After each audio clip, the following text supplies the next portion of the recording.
Welcome to the Business Equation Podcast with Nick Bogacz. Nick went from working 5 jobs and over 90 hours a week to building a multi-million-dollar, internationally known pizza enterprise. He never stops. He refuses to fail. There's power in his pen, and today, there's power in his mic. Strap in as Nick solves another equation that will guide you towards success in your practices. Now, here's your host, Nick Bogacz.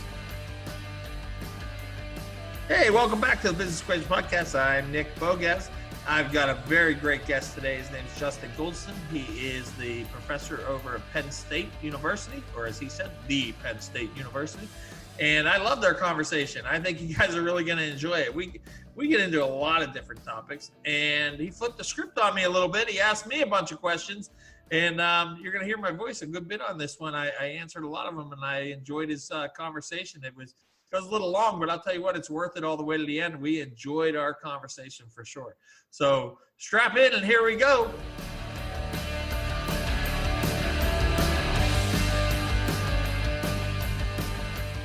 Justin, thanks for coming on the show today. Thanks for having me. I'm honored for you to have me on. Yeah, very excited. Would you mind telling our listeners where you're from, who you are, and what you do? I am Justin Goldston. I am a professor at the Penn State University. I am the coordinator and professor of project and supply chain management there. And we're doing a lot of amazing things from a research perspective as it pertains to the industry. And my primary focus is on emerging technologies, of course, project management, supply chain management, as well as sustainability. So a lot of us, if you ask 15 people what their definition of sustainability is, you'll get 15 different answers. But that is one thing that we talk a lot about for established organizations, for small and medium organizations, as well as, entrepreneurs and startups. What do you teach in the way of entrepreneurship or small businesses? So whenever you think of supply chain management, I always say that supply chain management is all around you. If you are starting up a product-based industry, like a manufacturing industry, or if you're starting up a service-based industry, you're going to have that knowledge of supply chain management, that knowledge of operations management. Now, I work with a lot of industry leaders in terms of emerging technologies, and these entrepreneurs kind of get this shiny tool infatuation, with these new technologies like blockchain, artificial intelligence, and machine learning. But it always comes down to, you got to take baby steps. You have to understand what your maturity is. As an if you're just starting up, understand what your maturity is as an organization. If you're working on Excel or QuickBooks, you're not going to be able to jump to artificial intelligence, right? So we work with a lot of startups and a lot of entrepreneurs in developing their roadmap, if you will.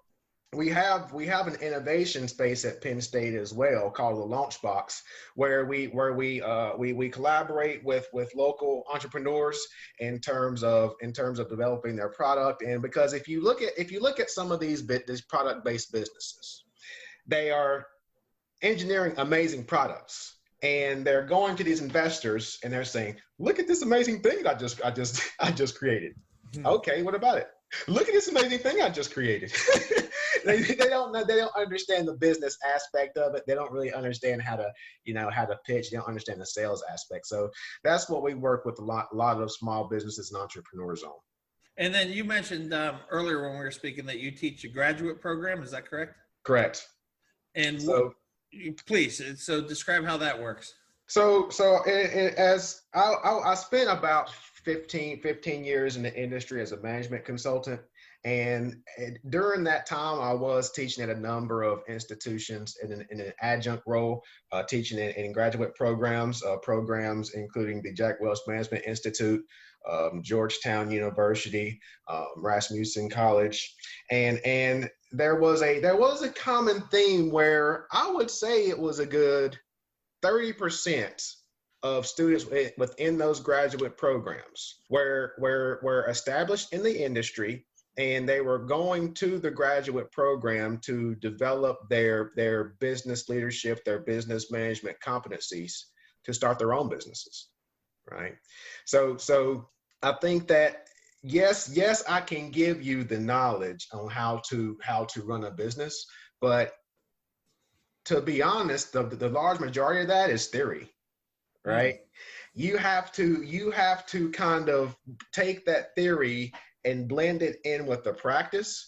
And that's one thing that I strive to do within these graduate programs, where I try to say, okay, what industry are you in? What's your goal? What's your end game? Right? You know, and in some cases, what's your exit strategy? All right, let's be real. Start with the end. Start with the end in mind. Correct. Right. Let's get real here. You know, so I bring that and I go back to them. I say, are we able to share this with the class? Because if I share what your vision is, you're going to get different perspectives, because you got people in healthcare, you got people in manufacturing, you got people in agriculture, where they're looking at your product or service from a different lens.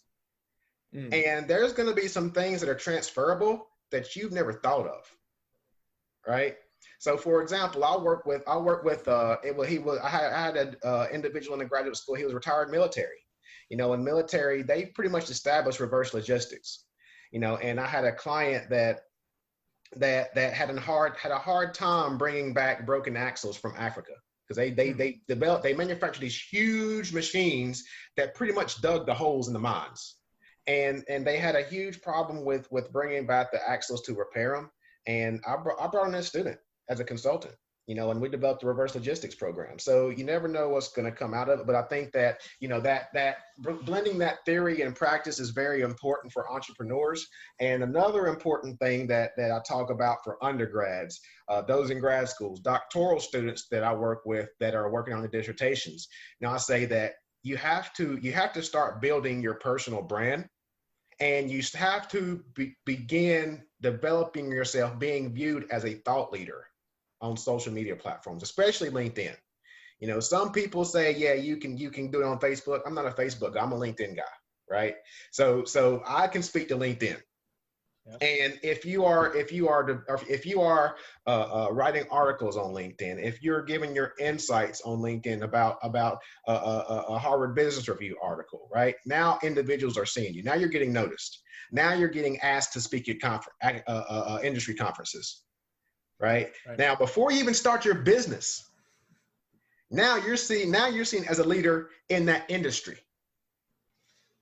And now the money, everything follows. It's a wrap from there, you know. So I mean, that's the approach that, you know, I provide with those entrepreneurs from you know, that come to me from an educational perspective. But I would say that it's the same thing, you know, for established individuals within the industry. I mean, do you have the same experience and people coming to you as entrepreneurs? Like, you didn't say, I'm interviewing you. You're not supposed to interview me.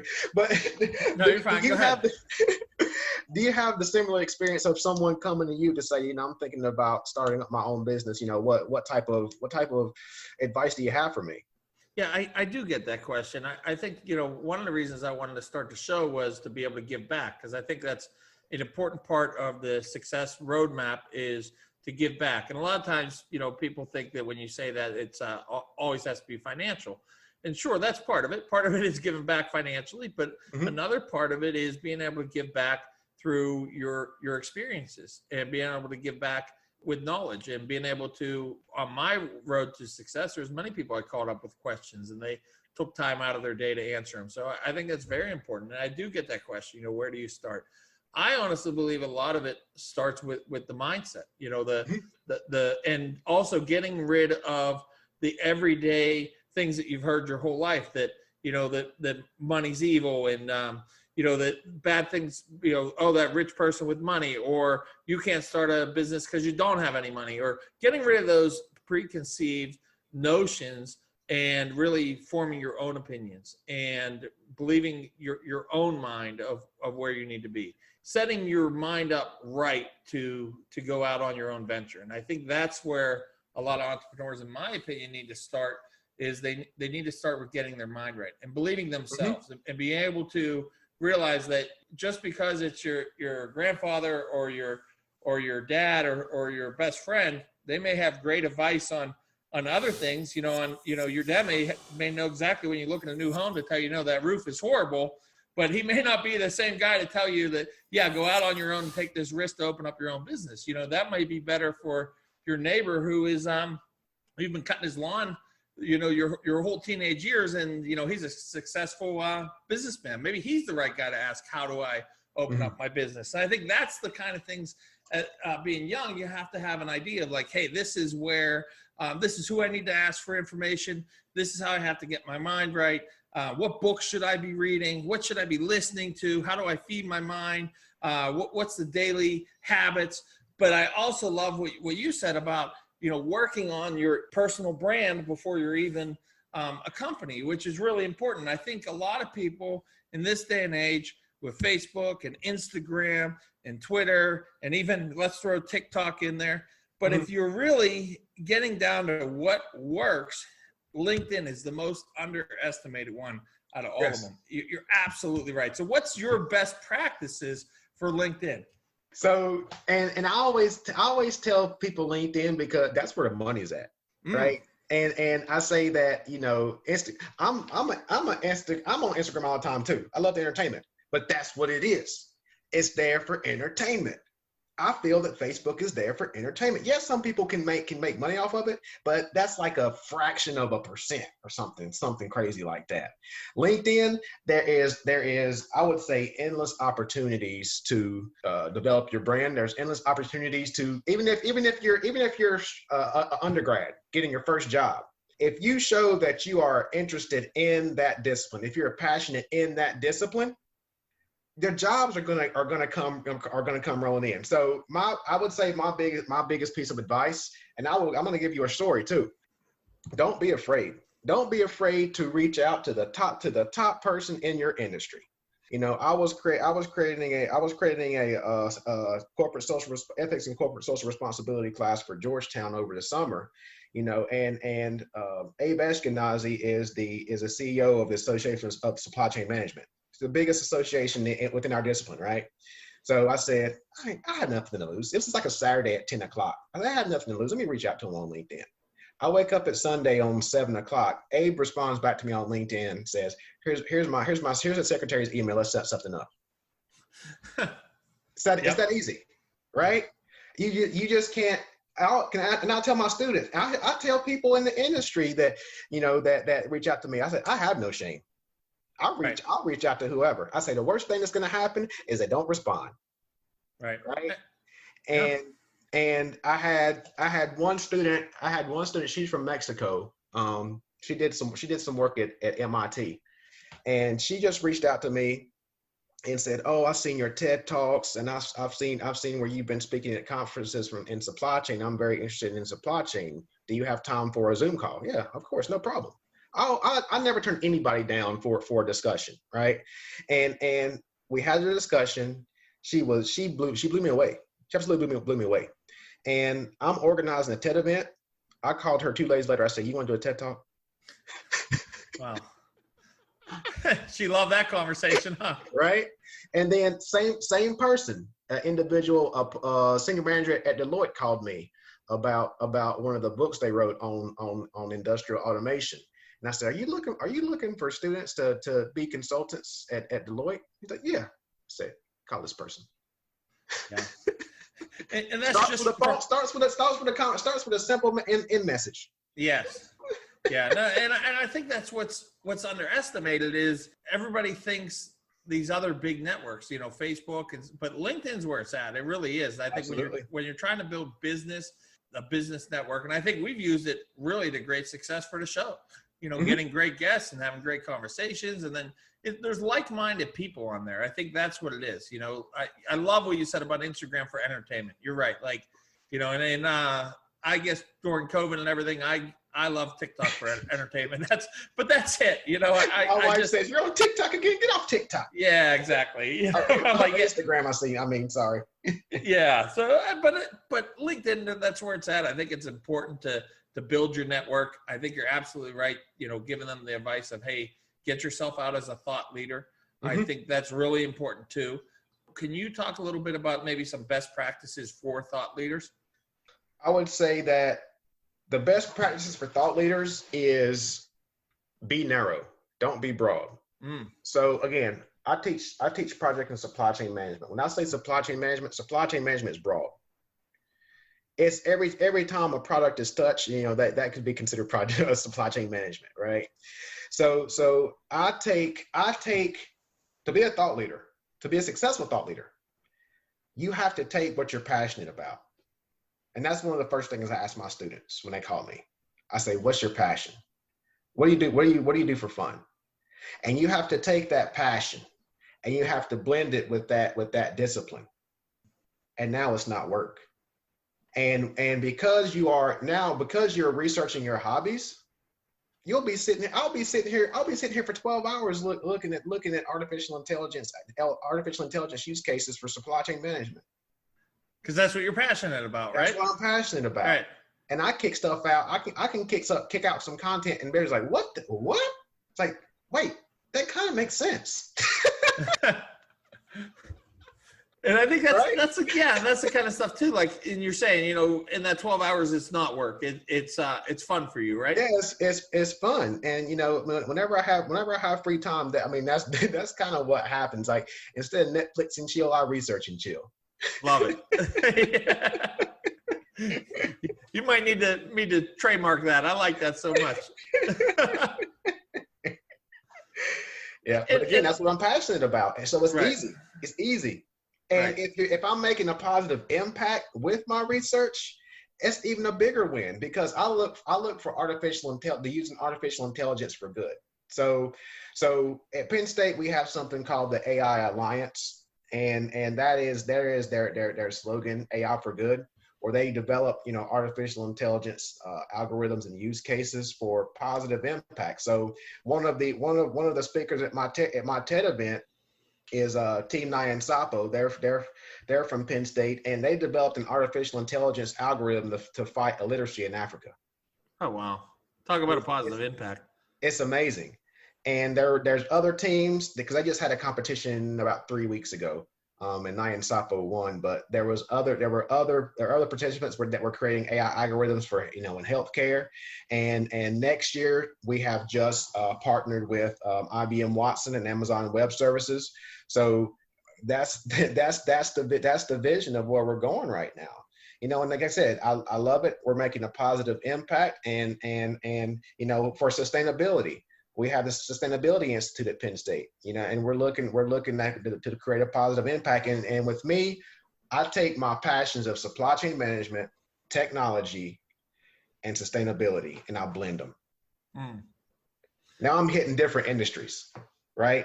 Now I'm making a impact on different industries. For me, the positive impact is where it's at. I think that should be where it's at for a lot of people, because I have these conversations of, well, how do you convince organizations on sustainable practices?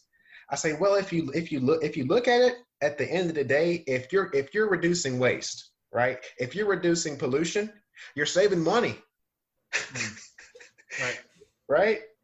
So that's the way to do it. But it all comes down to education. It all comes down to, yes, you can save money on your bottom line. Yes, your employees are going to be happier. Yes, your employees are going to be healthier because you're not polluting the air. And now at the end of the day, now you're going to be more profitable. Now you're improving the earth. Now you're improving the earth for your grandkids. How important is it for a business to have a social or a positive impact built into their fabric of what that business is? It's going to be huge. In the coming years, it's going to be more important than ever. I think that you're going to see a lot of organizations taking another look at their mission and vision statements, because in my opinion, the power is shifting. The buying power is shifting to millennials, because now you have these baby boomers are reaching their retirement age, and they are retired. They're leaving the industry, right? So now these millennials are coming into those leadership positions. Now those millennials are coming into those executive positions, and now they're taking another look at the organization, and the consumers, so the TikTokers, the Instagrammers, yep, right? Once they get their act straight, they start making money. And once they start making money, that's where those sustainability efforts are going to be very important, because I've had a lot of my fellow professors say, yeah, my kid goes online before they even buy anything. They look to see what this company's sustainable practices are before they even buy a product. So they're not just reading reviews of the company to see how their customer service is. They're actually reading what is this company made up of? What are their views and what do they stand for, right? They're reviewing sustainability reports. Wow. And another thing within the industry is that sustainability reports are voluntary, and there's only a few countries such as India and Indonesia that have mandatory corporate social responsibility, where you're required to document, to report your sustainability practices. The US is not mandatory. But whenever the Unilevers, whenever the IKEAs, whenever the Coca-Colas, whenever the InBevs are doing their sustainability reports, then the little guys are going to start doing the sustainability reports. Or the other, I would say, let me back up. The other large organizations are doing those sustainability reports. But I'm actually delivering a presentation at a conference in Asia next week, remote, of course, auditing sustainability. Because these organizations are kicking out these sustainability reports, but how do we know they're true? Are they just checking a box? They can say whatever they want to because it's not being audited. All right, so that's the big problem we have in the industry. But I think that the focus on sustainability is going to be very important in the coming years. And I know for small businesses, there's definitely, I feel like, is a social responsibility, being neighborhood, whatever it is, whether you're the quick lube and changing tires and changing brakes, or you're the restaurant, or, the hair cutting salon, you get a lot of baseball teams and churches and everybody else, the community comes in and they want donations. And, I think it's interesting that some small businesses look at that like, well, I can't give away, 10 free haircuts, or I can't give away 10 free pizzas or oil changes. But I think, that's how you build yourself in the community is through those donations and through that giving back. And, I always think you have to give back to the community and care about the community before they care about you. Exactly. Right. And I think that's where it starts. And I believe that small businesses are definitely the backbone of American business. And I think, we can also be backbone of communities. Right. Yeah. You hit the nail on the head when you said social responsibility. In that I've created various courses on corporate social responsibility because that's the buzzword in the industry. But whenever I went through these classes, I said, dang, I'm part of the problem, because I'm putting that corporate label on it, right? So whenever these leaders are going through this class, they're thinking that, okay, it's the responsibility of these corporate Fortune 500 companies to fix this, right? So I'm trying to right my wrongs, right? And I'm trying to say that, yes, it's social responsibility. It's all of our responsibility to make a change, right? Because whenever you say corporate social responsibility, you're only focused on 1% of the U.S. organizations, right? Right. The 99% of the companies in the U.S. are small and medium businesses. Yes. Right. Yeah. So that's the truth. They think that we can't do anything about this, right? But they can. And you make an excellent point in that everyone can contribute, and because I have yet to hear a consumer to say, I'm not buying from them because they're too green. They're too sustainable. I have yet to hear one, right? And it goes because the philanthropic aspect is one aspect of social. See, I almost slipped, of social responsibility. Right. And it doesn't take money. It takes time. Philanthropy is time as well, and knowledge. And don't you think that once that becomes the fabric of your brand and people realize that, hey, this is a company that cares, and they support the different organizations that come in and they support different causes, like it just, it almost is the most effective marketing you can have as a business is being socially responsible. Absolutely. And giving back to the community. You know, people are always trying to find that silver bullet for marketing, but they don't realize that taking care of the community is really the number one way that you can establish yourself.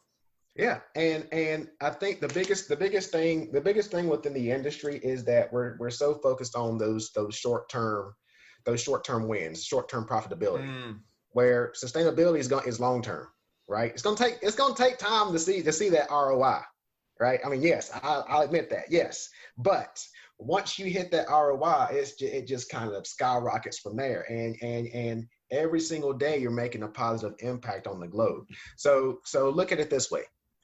If I am not a sustainable business and I continue to kick out pollution, to continue to kick out these products that are continually polluting the waters, polluting the air, I'm not sustainable, because now I can't sell these products 5 years from now because nobody can go outside to buy them. Nobody can go to Amazon to pick these products and ship them. Oh, the robots. Nobody can make the robots. But look at it that way, where, oh yeah, we're going to hit these short-term profits, but if we keep wrecking the earth, we're not going to be able to enjoy our lives. We're not going to be able to enjoy these products that you're kicking out now, right?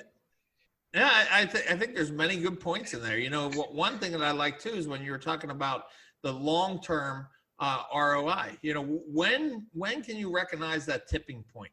You know, can you actually tell that there's a tipping point coming, or are there certain signs of the actual tipping point? It depends. So the United Nations put out a number of sustainability development goals, and that's kind of the primer that we use within organizations. But because there are 17, I believe, because there's so many, an organization cannot equally focus on every single one of those goals. And so a lot of organizations will pick the top 3, top 4, and focus on those and hit those hard, right? So for some of those goals, I may see an immediate impact. So if I'm looking to reduce carbon emissions, I can see that quick impact from tracking those emissions on my trucks, right? I'm working with an organization in Scotland. You know, they're doing just that. They developed a tool that you can put on. I don't know specifics. I'm probably butchering the heck out of it, but it's a tool you put on the truck, and it kind of takes the exhaust, puts it back in, and then puts it back out as clean air or something like that. Wow. And you might have to have them on, because I'll probably kill that thing just now. But they're creating a sustainable application, a sustainable solution, and that trucking company can check that like in days and see that positive impact on the world. Where if you have if you have a focus on education, right? Yes, I could say, oh well, I've enrolled 30% of my company in a higher education institution. Okay, what percentage of them graduated, right? So that's going to take time, you know, to see that return, to see that positive impact. You know, okay, I'm focused on cleaner oceans. That's going to take a long time to see a positive impact. So it depends on what goal you're focused on to see what. I mean, there's some that's very short term, right? There's some that's going to be long term. There's some that you may not be able to see that ROI. But I would say that there's a study out there where they did a survey of all large corporations, and only, I think in the US, only 23% or something like that measured their return on investment. The ones that actually contributed to sustainability efforts, only 20-something% measured that return on investment. So they're saying, okay, I'm gonna dump 1.5 into this sustainability effort. Hey, marketing team, go post this. Go post it. We're doing sustainability efforts. But if they measured it and said, dang, we dropped 1.5, but dang, we saved $6 million in inventory. Dang, we saved $2 million in fuel costs. Oh, let's roll this out to all our sites. Let's roll this out globally.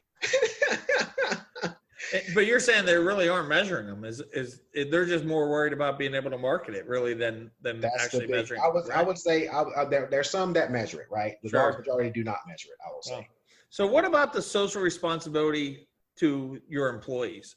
How important is it for the employees to feel like that they work at a place that really cares about their employees? And how does a company design programs that are for the employees, that they can feel proud to work somewhere? Because I think, sure, wage is important, but isn't there also a part where somebody wants to be proud to, when they're out getting their milk after their shift at night, and if they're wearing a company shirt, to actually be proud to be in that shirt, right? Absolutely. And I will say very quickly, one of my favorite TED Talks is Alex Edmans, Edmans. He's a professor at the London Business School, and he did a longitudinal study of the top 100 companies to work for in the United States. And he saw that those companies that provided sustainable practices beat their competitors year over year. His conclusion was that if the employee is happy to come to work every single day, right? If you treat your employee correctly, if you treat your employee well, right? They're going to take care of your customer. They're going to take care of your organization. They have no problem working overtime because you're taking care of them. And I explain this, because every single class I teach, I upload that TED Talk. And I tell my students, I say, my last 2 jobs in the industry, we had unlimited time off. I could take off whenever I wanted to. All my peers could take off whenever they wanted to. So you know what the reality is? People very rarely took off. But when they wanted to, they take a week and a half off, no problem. Wow. And we had no problem serving our customers. We have no problem working overtime because we know we're going to get it back. But I was, in all seriousness, that they also, Patagonia has a similar model where Patagonia says they had unlimited time off. They encourage their employees to go surfing when they want to, right? And they found that employees call in sick less because they're happier, right? They're less stressed. Yeah. And that type of environment is going to have a positive impact on your bottom line. Where conventional thinking is that, oh, you're paying 100% of us employees health care. Oh, you have an unlimited time off. They're never going to come to work, right? But whenever you give them that data, now you have buy-in from your shareholders and stakeholders, and they say stakeholders. Right. Yeah, you're right. If you care about your employees, then they're definitely going to start caring about your customers, caring about you. But you gotta care about them first. And I think putting programs and procedures into place, and even the onboarding, I would imagine, like onboarding, absolutely, can't be underestimated. It's very important, because a lot of times I think if you're running a company and it's hard to hire in the first place, but you go through the process, or maybe not so much hard to hire, but expensive to hire. So you spend the money to hire good people. Right. Hard to hire good people. So when you do get someone in, they look around in those first 24 hours, the first couple shifts, and they decide if this is a place they really want to spend the next part of their life. Is a place where they got left alone? Is it a dirty place? Is it a place where, the attitudes are horrible? Like, can they actually see them? Did they just get, a lot of times people think in interviews that the person interviewing is the person that's going to paint the golden parachute or the golden, skate, that it's the actual employee that, like, oh, I'm the best employee ever. But sometimes it's the company that, like, oh, this is the best place ever to work at. And then when they get there, it's not. It's a horrible place to work at. It's dirty. Everybody's miserable. Can't wait to go home. They hate their lives. Like, right. And then you've got bosses in an office that are wondering, why can't we keep employees? Well, because you haven't designed anything that makes your employees want to work there.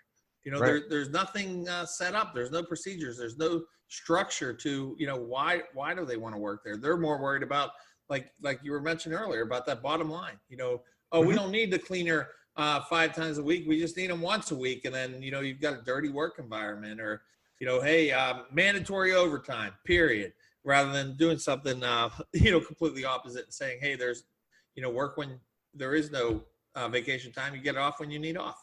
Right. Yeah. And I would say one thing I did forget to mention is, we talk a lot about the voice of the customer, to get, customer insights for our products. You got to do the voice of the customer internally as well. Yes. Your employees are customer, right? Yeah. And another thing is that the late great Jack Welch, love that guy. He said he said that you have to love your employees on the way out the same way you love them on the way in. To me, that's huge. Yeah. That's where you're going to get the real feedback, because that's when I'm going to tell you the truth. Yeah. No, you're right. You're right. I know for myself, we've tried to take that habit, especially if it's somebody that you really like, that, and somebody that really gave a positive impact to your company. That's the person, rather than being upset that they're leaving, you want to ask them why. And I think it's important to be honest, say, hey, look, no hard feelings, like, lay it on us. We had a manager early on that was with me. I started a company, but I came from another company, and I didn't ask anybody to join me, but he came with me. And, when he left, after working with me for about 6 years, I started a company from nothing. So by this time we've got three stores, and there's lots of, I went from 5 employees to 80. And, I said to him, like, well, be honest, why you're leaving. And, and some of it was like, he, in the restaurant business, he was one of those ones that had a formal education and got a college degree, and he wanted to use it. So that was part of it. But, let's pull the onion back, well, what else? Sure. But you've already given me 6 years. What would have made you give me 7 or 8 years? And he was like, well, there's really no definition of what my job is. Like, I'm supposed to be the general manager, but what really is my job description? And I was like, thanks, I really appreciate that. And then after he left, we wrote job descriptions for everybody. The hostess had a job description, general manager had a job description, bartenders. I mean, I took that to heart. I was like, and we wrote job descriptions for everybody, because, people want to know what they're supposed to do. They do. They want to know. They want to know what they can do well. And the clearer definition of that will give them the goal. If they can see just like you as a business owner should have a clear goal of what you're going for, an employee needs a clear goal of what they're working towards each day. Absolutely. I like that. That was deep. I like that. Yeah, very good. Because that was one of the questions I was going to have for you. Like, how do you handle an employee leaving that you don't want to leave? Well, but that was your story, right? Yeah. I mean, that was one where, you couldn't save him. He was going, he wanted to use his education, and I respect that, and then I still felt like I said, peeling back the onion and getting that next step of, what would have been able to keep you longer. But the actuality is, at some point we were going to lose that guy, because he felt like, hey, I've got all these student loans and I want to go use my degree. That was the reality of it. But hey, there are guys in where I feel like I lose is when somebody comes to me and says, hey, I'm in the restaurant business, and they say, I'm going to leave and go to Wendy's. Well, why? Right. Why are you leaving us to go to another restaurant? That's not using your degree. That's not like what can we do? So there are times where when you have an employee leaving, the thing that I always start with is like, look, we're going to have a real honest conversation. Let's be completely honest and tell me why you're leaving. Not just that they're going to give you X as an amount of money per hour. Like, why are you really leaving? And just recently, I had that exact conversation, and it was like, well, 6 months ago, you promoted this guy instead of me. I had the real conversation. And what had happened was we promoted somebody ahead of him, and the guy we promoted, it didn't work. He couldn't handle the pressures of the job. And 3 months later, he gave his notice and quit. So as a company, with the employees, we did. I mean, not probably, we had egg on our face from picking the wrong guy. And here I am 6 months later, ready to lose a really good employee over it. So what do you do in that situation? I was honest. I was like, look, we messed up. I made a mistake. There you go. That's it. And that's one thing a lot of people don't do. They can't fess up to it. They can't be, I would say they can't be transparent. And that's at small business, medium business, enterprises. Yeah. But if you're honest and you're candid, yes, your employees will respect you. Yeah. I just had this conversation today with someone. They say, Justin, she's like, sometimes you can't say those things in meetings like that. I say what I feel. I say what I believe. I said, I'm saying the things that other people are afraid to say. Yeah. Right. Yep. And if I don't stand behind a procedure and a process, and the manager has a problem with it, then this isn't a place for me. Right. Yeah. Yep. And you would think that, some areas in higher education, in higher ed, this wasn't Penn State. This is another place where I'm collaborating with them on, and just don't put that out there for sure. But it's kind of like I'm giving you my time. First off, I'm volunteering my time, right? And if I don't see something that's right, then I'm going to say it, because at the end of the day, within higher education, we should be striving for a common goal. Educating the future, educating future leaders, right? Whenever it gets to profitability, I'm out. That's part of the reason why I left industry. And in some cases, you are selling your soul, right? And you've been, and I think all of us have been put in tough situations that you don't agree with, And I think that I'm in a position now where I can kind of set the record straight and not really save people, but tell them it's okay. It's okay to speak up. Yeah. It's okay to speak up. And yes, some managers may think that you're a jerk or whatever, but your peers are going to respect you. Those in the industry is going to respect you. There's a lot to be said for being transparent and candid. And I think, that's what you're talking about. And in my situation, I was transparent and candid, and and appreciate then that. You as a business owner, I truly appreciate that. I commend you for that. Thank you. And in that process of that conversation, we dug deeper again. He said, okay. And I told him why I made that decision at the time, but I was wrong in that situation. And I know I hurt, there was a few managers that I hurt by that decision. And I said, and where I really went wrong was sometimes you shouldn't be telling people when they're leaving. That's not when to tell them how good they are. I said, right. Really where I messed up was not calling you, for the last 3 months and telling you this is what you've done really good, that it's right. Taken this to tell you that. And I said, but let's see if we can't fix the situation. And it's not all about money. We can work a new title in there that'll show your peers how much I appreciate you.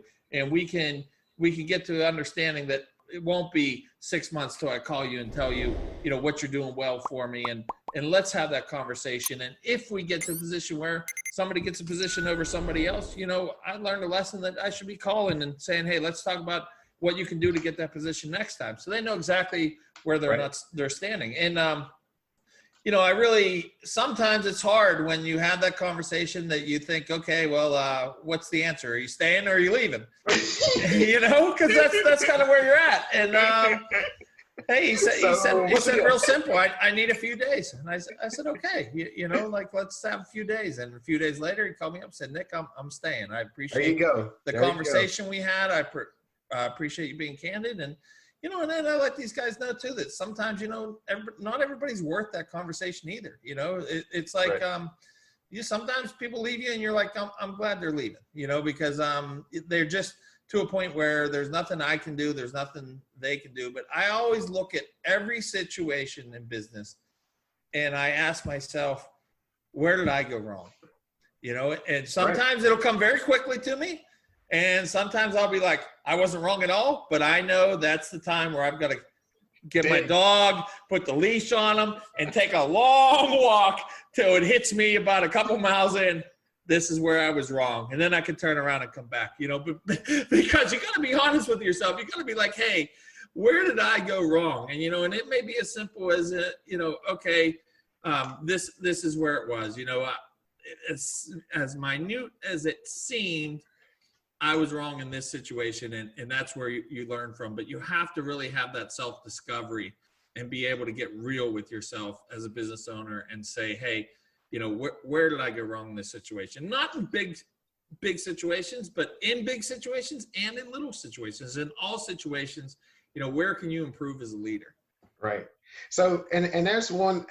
So my one question is, and one quick point is that a thank you will cost you nothing, right? Oh, absolutely. Please and thank you. It costs you nothing, and in that case, it can save you an employee, yes. a valuable employee, right? Yes.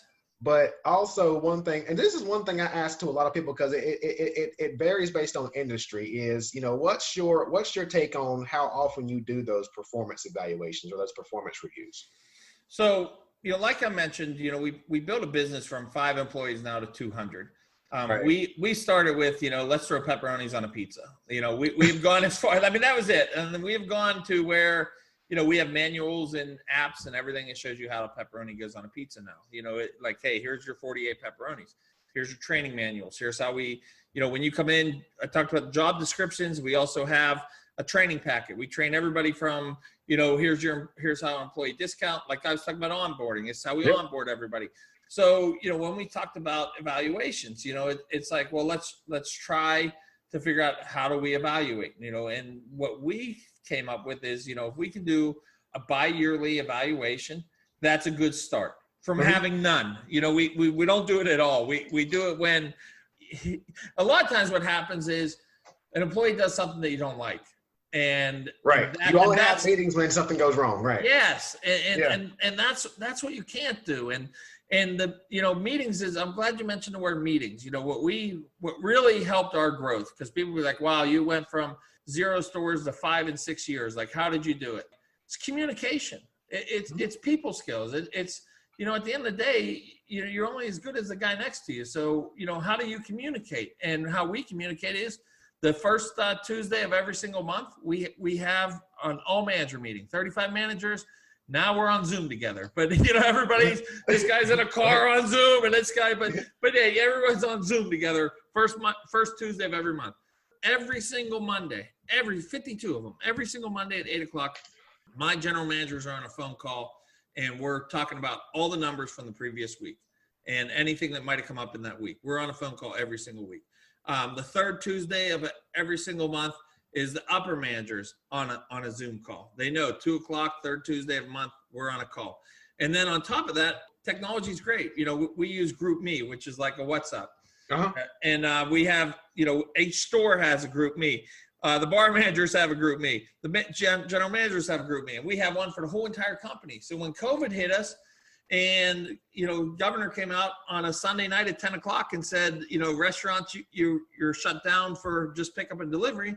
We were able to reach out to all our employees right then and there and say things like, hey, you know, this is what's going to happen this week with schedules, and this is what's going to happen with COVID, and this is keeping everybody up to date on what's going on. And as COVID went on, we were able to send out a message that says, hey, we know you guys aren't working, but come in and grab food for your family this week. Like, we were able to reach out and tell everybody that in one text. So communication is so important. And I think that's the bottom line answer to your question is, you know, it comes back to communication, whether it's your employees, your customers, team building.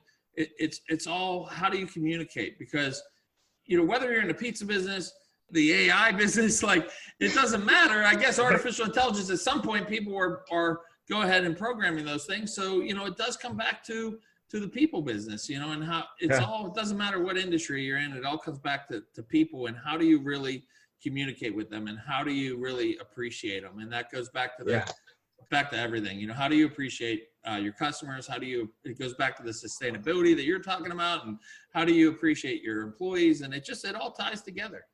Yeah, absolutely. And the communication is 100% key. I had a class last night. Shout out to the project portfolio management class if y'all listening. So we had a project, and it was a train wreck. And I was like, look, these are good students. I said, look, guys, what went down here? It's like, oh, we didn't communicate. I said, well, you know what? Y'all just failed. I said, because if you were to pull this crap in a business, I said, all 4 of y'all are fired. I said, I'm here to let y'all make mistakes here, so you don't make them out there. I said, because that's exactly what was going to happen, would have happened in the real world. You know, and that's to your point where, you know, organizations fail because of lack of communication. Absolutely. And it's so simple. Yep. Especially with the technology we have today, you know, the Zoom calls, the GroupMes. I mean, the communication is so important. And I think really where I learned it was, having the first store, I had 15 employees once we were up and running fully, and I knew what they liked for breakfast. I mean, we were on, I knew the temperature of the locker room for everybody. Mm-hmm. And then once we got to another store, and now I went to about 40 employees, I still knew the temperature of the locker room. Maybe not as well, but I still knew, between two stores, I still knew what guys were eating for breakfast. I knew them really well, and I could tell how everything was going. Right. Then when we got to 3 stores, there's a certain point when we get 80 employees, you can't know everything. And right. That's where I thought, this is where the meetings come in. And on top of our manager meetings, that's where I said, okay, I can't know what everybody eats for breakfast, I always like to say, or the room, the temperature, the locker room. But for my managers, the guys who take care of my employees, I can know what my managers, what they eat for breakfast, what they go ahead and what their moment is and what they're going through right now. What their temperature in the locker room is from my managers, because they're the managers are the ones that take care of the whole company. So, as a business owner, if I'm taking care of my managers and then they're taking care of my customers and my employees, then everything kind of works in the right cycle. But it's all about communication. They have to feel that. It has, and the bottom line, I always say for everything, it's got to be genuine. It can't be bullcrap. That's one thing I had written down. I had honest and I had it circled here because they can see right through it. Yes. Right? They can see right through it wherever it's like that templated email, the 2 lines, like, oh, you sent this to everybody. Whatever. Yeah. Right. No, right. You're absolutely right. People know that. That's what gets lost when companies get bigger is, that they don't want to feel like a number, and that's where. Right. For 16 years, I worked in the pizza business, but I also was working 5 jobs, 90 hours a week. I was a mailman because everyone kept saying I didn't have a real job as a pizza delivery boy and everything else in the restaurant business. So I took the mailman test. And on top of being a mailman, I also had 4 other jobs. So I'm working literally 5 jobs a week, 90 hours a week, 5 different paychecks a week, raising 2 kids and a wife and what? Yeah, absolutely. I mean, that was the story. And the real, the thing is when I went to the post office, I realized that's where dreams go to die. Like, they're really? Like, yeah, because people were like, you know what, I'm going to work at the post office for the next 30 years, get my pension at the end, and I'm done. So whatever dream they had, because everyone's always got a vision of like, this is what I want to do with my life. Whether it's, I want to be an athlete, or I want to be a business owner, or I want to be an astronaut, or I want to be a professor, whatever that vision is. When you go to a job like the post office, maybe there's very select few that say, I want to be a mailman when I grow up. But I don't know. After doing that job, I don't know about that. But when you go there, it just was like you gave up because, okay, for the next 30 years, this is what I'm going to do. And that's where I got serious. And I was like, you know what? I don't know why it's pizza, but that's what I love. And I'm going to figure out every day that I work here. And it was 4 years of the post office on top of 3 pizza delivery jobs. And I was counting money at the Civic Arena where the Pittsburgh Penguins played at night. So working 90 hours a week for the next 4 years. And, everybody in the post office knew, hey, pizza boy, that's what they called me. And I would tell them, like, I'm going to open my own pizza shop. I'd say that every single day. And I had Tony Robbins in my earphones as I was sorting the mail, Tony Robbins in my earphones and saying every day, I'm going to open my own pizza shop. And the day that I did and put my notice in, everyone was like, what? And they bought me the nicest cake that said, congratulations, pizza boy. And man, it just was, that's Mr. Pizza Boy to you. Yeah, I guess so. But yeah, that's just the way it is. I think you have to have that dedication of, hey, yes, there's a grander scheme out there for your life. I love it. And that's why I tell my students that I've been told I can't do my whole entire career. I said, oh, you can't be a consultant. Oh, you can't go to grad school. Oh, you can't get a PhD. I said, okay. And I tell my students, I say, just shut up the haters. I say, don't say nothing. I say, shut them up with your actions. That's all you got to do. Use it as fuel, right? Right. I say, and that's what I did. I said, okay. Yeah. Yeah, because what I kept hearing my whole career was, you don't have a real job. I delivered pizzas before the post office and count money. I delivered pizzas at 3 different places, 80, 90 hours a week. I was a full-time pizza delivery boy. And I bought a $180,000 house delivering pizzas. Like, I got a mortgage. I showed every tip. I was making, pretty decent money to be able to afford that house. And And people still would say, family, friends, and that's, other people, they would say, oh, you don't have a real job. And I'm like, well, I have a real house, Right. But, and that's where I would say, okay, well, I'm going to go be a mailman then. And then it was like, even when I bought the restaurant, it's like, well, you really don't have a real job. You own a pizza shop. And then everybody sort of changed. They're like, well, wait a second here, He's got 2 pizza shops. Wait a minute. you've got to just believe in yourself. That's what it comes down to. Don't listen to those other voices. Listen to yourself. I think that's the downfall of social media, where it kind of like dashes these young people's dreams and things like that, where it's all fake. It's all absolutely fake. That's why I really don't post like that on Instagram and Facebook and everything like that. And but I would say like LinkedIn, you kind of have to prove it. Yeah, you do. Right? Yeah. It's kind of sort of, I wouldn't say everything. I was like, some of it's, you have to validate it. Yeah. No, you definitely do. Right? It has to be validated.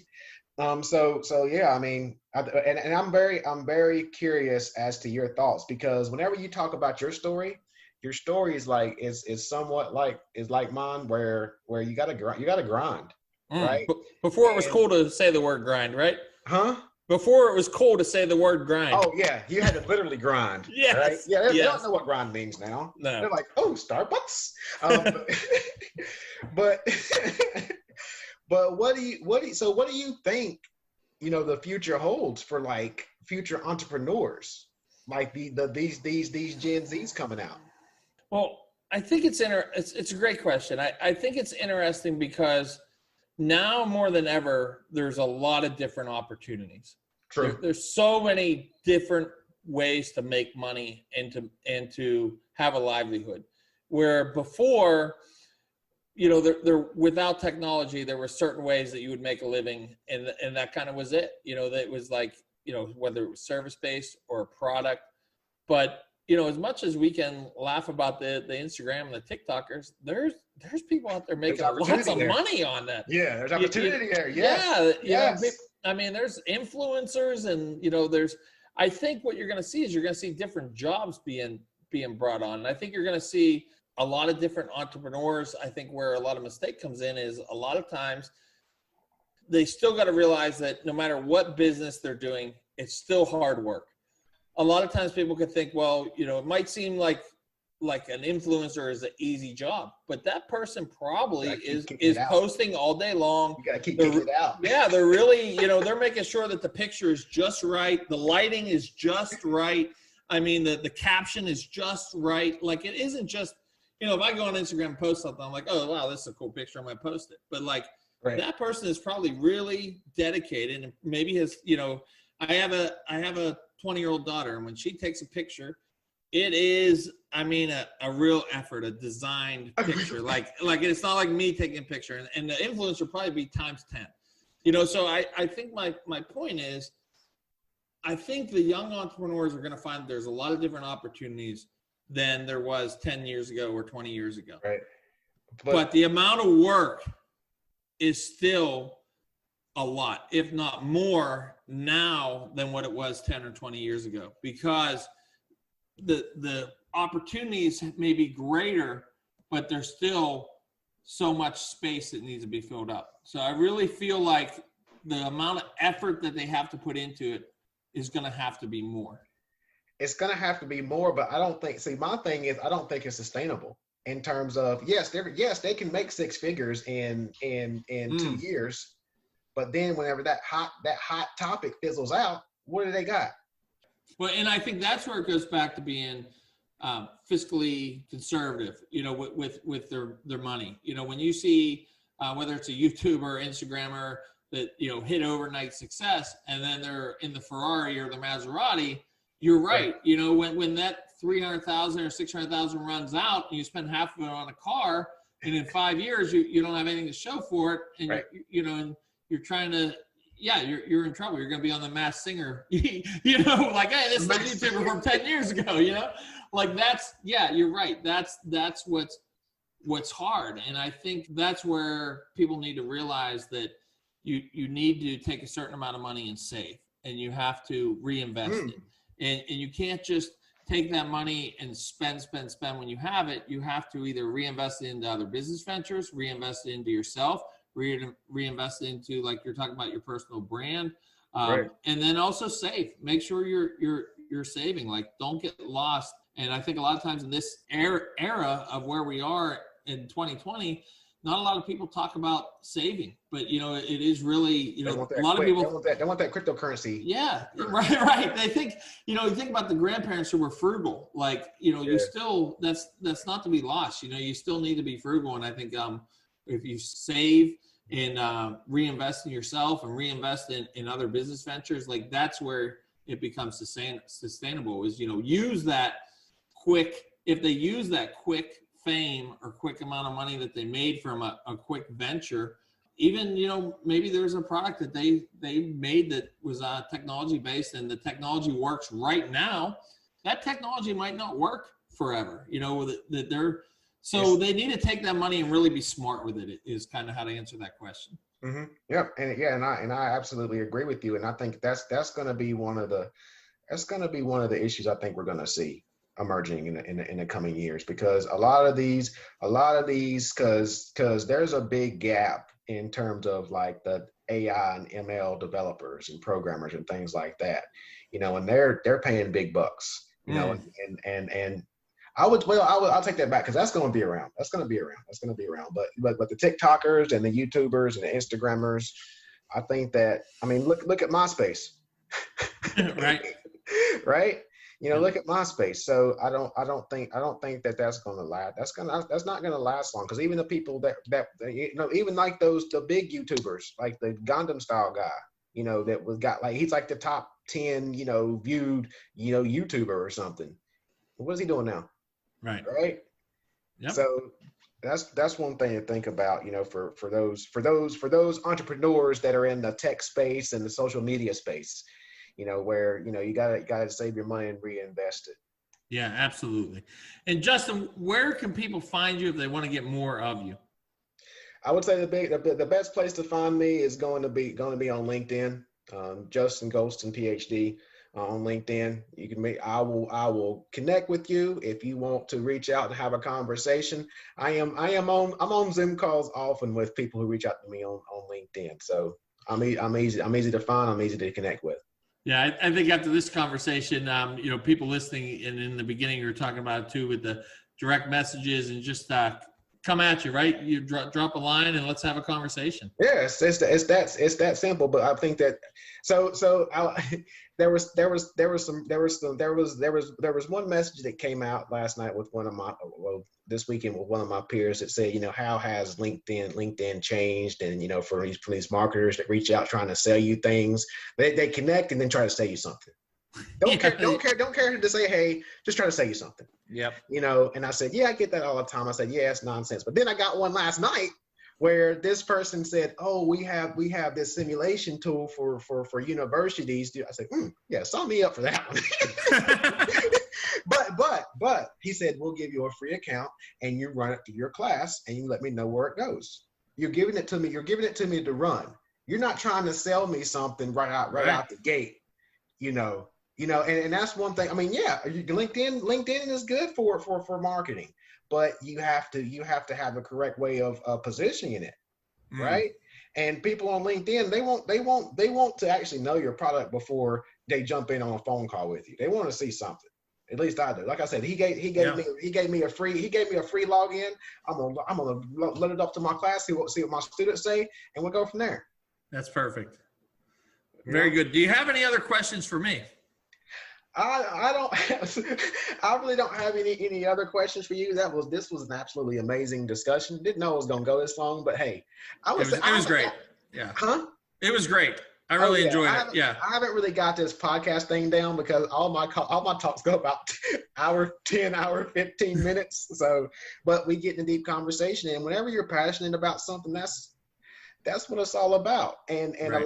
a lot of people are making money off conversations like this because it's knowledge sharing, right? Yes. People get paid for knowledge sharing, and people will pay for that. So, I would say that in closing, find something that you're passionate about and find your passion and blend that passion with your trade or your discipline. Mm. That's what's going to position you to be a thought leader in your industry. That's what's going to position you for success. So to solve the equation to your success, we asked 7 quick rapid fire questions. Are you ready? Joking. I know you were. We weren't really joking though, and I almost left you off the hook, but I figured, you know what, this is the way we end the show. So here we go. Are you ready? Yeah. All right. Best seminar or teaching you've ever been to? I would say the TEDx talk, TEDx event. It was a student. Can it be like a long discussion? Or you sure. One? Okay. You're fine. So I did 5 TED Talks last year. And the most one that blew me away he was like a sophomore at the Rochester Institute of Technology. And he developed an application where it's like a helmet. You put a helmet on, and with your thoughts, he controls a robotic arm. Wow. And it blew me away to say, man, when I look back at the things I was doing when I was a sophomore in college, holy crud. That kind of had me to share that story with my undergraduate students. I say, this is what the future is. I say, you should be at this level. but I think that the whole moral of that story is that anything is possible. Anything's possible. Because like we talk about that stuff, and like a sophomore, a kid that's 19 years old developed this, right? Anything's possible. Favorite item you bought recently under $100? I bought this nice little outfit for my daughter. My daughter's 5 months. Oh, I love it. It's like a little Nike onesie type thing, like a little sleeper or whatever. Yeah, beautiful. Name an idol or hero of yours that you've met in person. Jack Welch. Favorite book to give as a gift. I used to give out The Secret Life of Bees because my wife likes that book. I was like, oh, my wife likes it. Everybody likes it. Love it. Becoming is a good one. Something you do every morning before you brush your teeth. Kiss my wife, my daughter. Your personal mantra or favorite quote? I would say challenge the status quo. Place you go to decompress and reset. Where I'm at right now. Justin, we loved having you on. You're fantastic. What a great conversation. I'm sure our listeners are going to feel the same way. Thank you very, very much. Thank you for the opportunity. It's been a blast. I loved it. Thank you. Thank you.